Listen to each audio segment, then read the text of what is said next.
Vincent Willem van Gogh nasceu em 30 de março de 1853. Foi um pintor pós-impressionista holandês. Considerado uma das figuras mais famosas e influentes da história da arte ocidental, criou mais de 2.000 trabalhos ao longo de pouco mais de uma década, incluindo 860 pinturas a óleo, grande parte das quais concluídas nos seus últimos 2 anos de vida.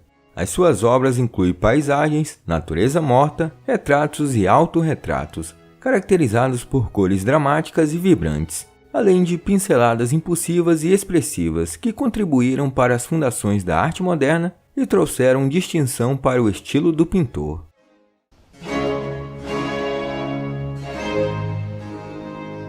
Reza a lenda que, durante sua vida, Van Gogh teria conseguido vender apenas uma única tela, A Vida Encarnada, por módicos 400 francos para a pintora belga Anna Bot. Segundo Nienke Baker, curadora do Museu Van Gogh em Amsterdã, na Holanda, não sabemos exatamente quantas pinturas Van Gogh vendeu durante a vida. À época, seu trabalho era considerado moderno demais aos olhos dos negociantes de arte.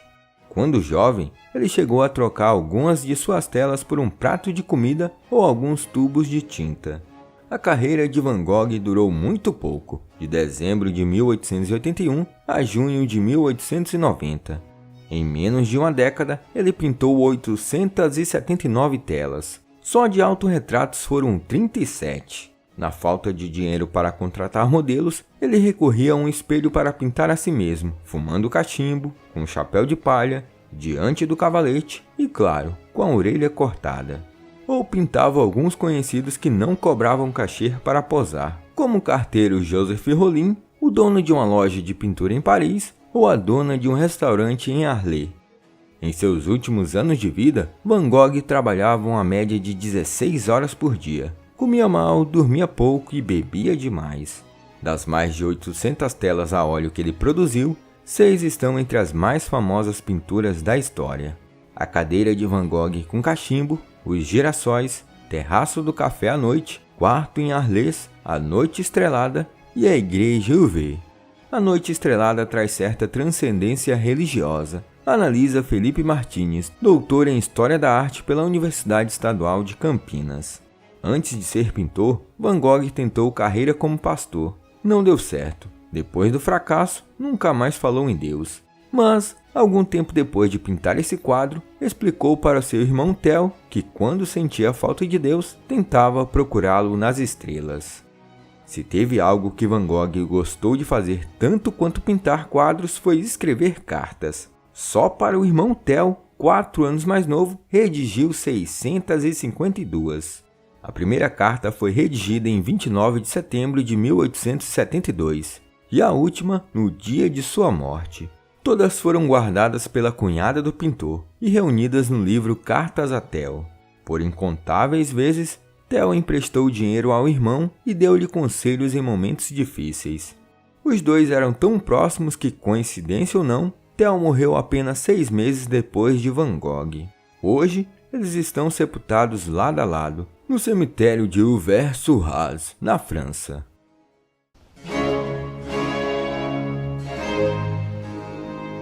Van Gogh nasceu no dia 30 de março de 1853, no vilarejo holandês de Zundert, quase na fronteira com a Bélgica. Ele era o primogênito de 6 irmãos. Van Gogh não cresceu numa família de artistas. Seu pai, Theodorus, era pastor calvinista. Tampouco foi um menino prodígio, só descobriu sua vocação aos 27 anos. Antes disso, ele trabalhou como negociante de arte, professor de internato e balconista de livraria. Até pregador igual ao pai tentou ser. Sinto-me atraído pela religião, disse certa vez em carta ao irmão. O ofício de pintor é belo, mas o de pastor é sagrado. Sua vida como missionário, porém, durou muito pouco.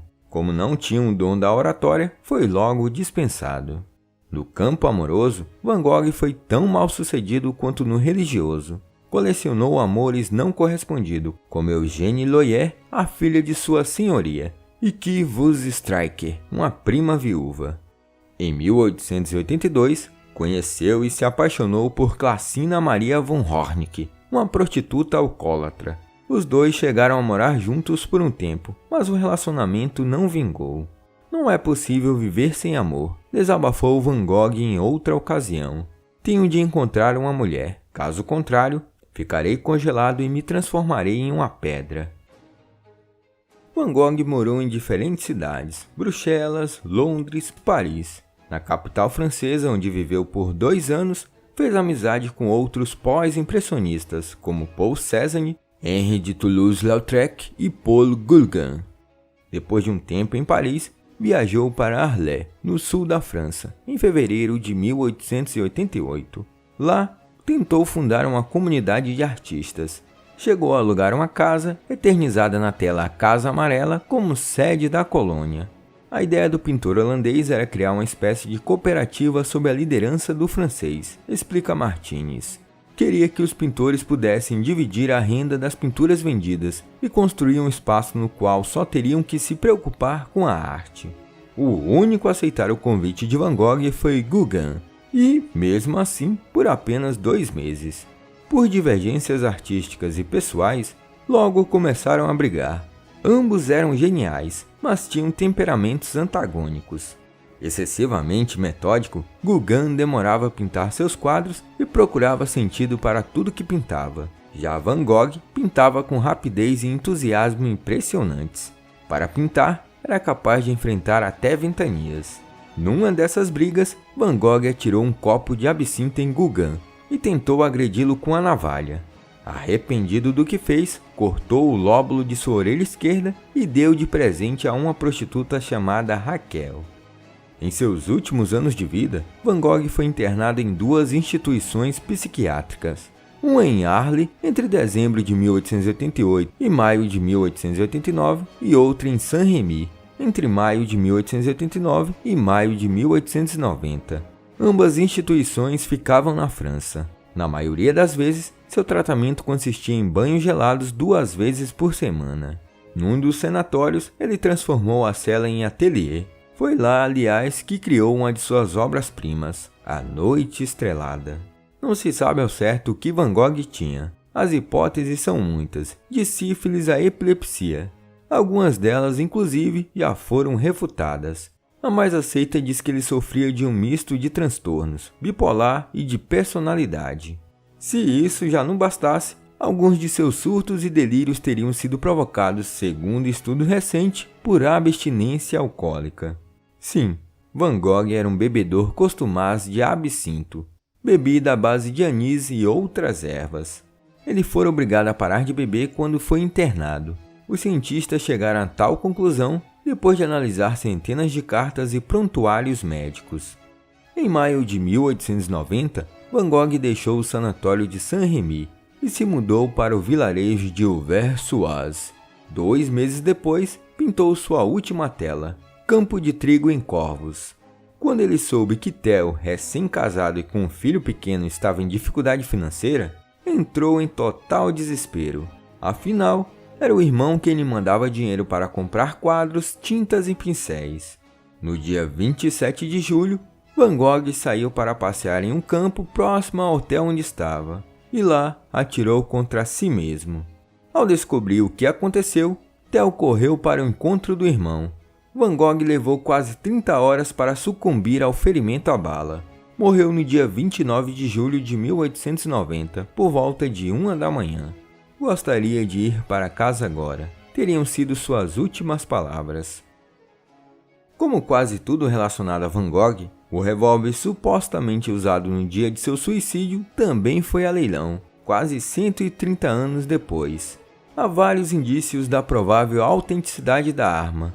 Ela foi encontrada em 1965 no mesmo lugar onde Van Gogh teria tentado tirar a própria vida. O calibre corresponde ao descrito pelo médico que prestou os primeiros socorros, e a natureza do ferimento à bala é compatível com a baixa potência da arma. Autêntico ou não, o revólver foi vendido por 162,5 mil euros, nas cotações atuais, quase R$1 milhão. A morte de Van Gogh devastou a saúde de seu irmão. Theo morreu em 25 de janeiro de 1891, aos 33 anos, e foi sepultado em Utrecht. Foi sua esposa que, em 1905, organizou a primeira exposição de Van Gogh, com 473 de suas telas em Amsterdã. 10 anos depois, providenciou a exumação do corpo do marido e o sepultou ao lado do cunhado em Auvers-sur-Oise. Já o Museu Van Gogh em Amsterdã foi fundado em 1973 por Vincent William van Gogh, o filho de Theo. A instituição abriga 200 pinturas e recebe cerca de 2 milhões de visitantes por ano.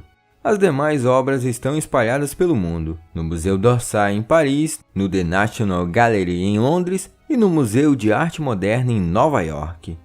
Em 2011, os autores da biografia Van Gogh e a Vida levantaram uma hipótese perturbadora.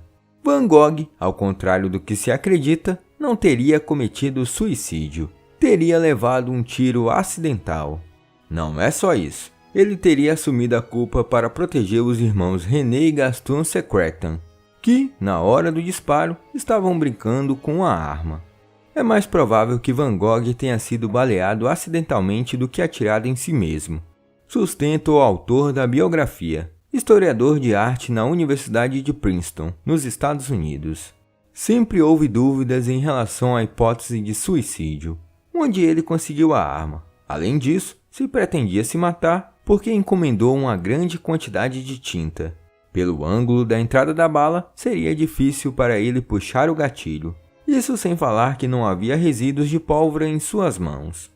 Então, o suicídio ou a morte acidental de Van Gogh continua sendo um mistério. A vida de Van Gogh já foi contada e recontada em livros, filmes e quadrinhos. Sua obra nos fascina, sua vida nos intriga e sua personalidade nos desconcerta. Em sua autobiografia, Gauguin narra uma passagem que, no inverno rigoroso em Paris, Van Gogh, na penúria e com muita fome, teria conseguido vender um quadro por alguns vinténs. Mas, logo à frente, deu todo o dinheiro que tinha acabado de receber para uma mulher que lhe pediu esmola. Segundo o amigo, era um homem extremamente sensível, humano e generoso. Olá, eu sou o professor Danilo. Obrigado por assistir esse vídeo. Se você gostou, se inscreva no canal, deixe o like e compartilhe esse vídeo. Se você estiver pensando em ajudar o canal, você pode ajudar de 3 formas. Tornando-se um membro, clicando no botão Seja um Membro aqui embaixo desse vídeo, apoiando na nossa campanha no Apoia-se, clicando no link do comentário fixado. No mais, é isso. Até mais!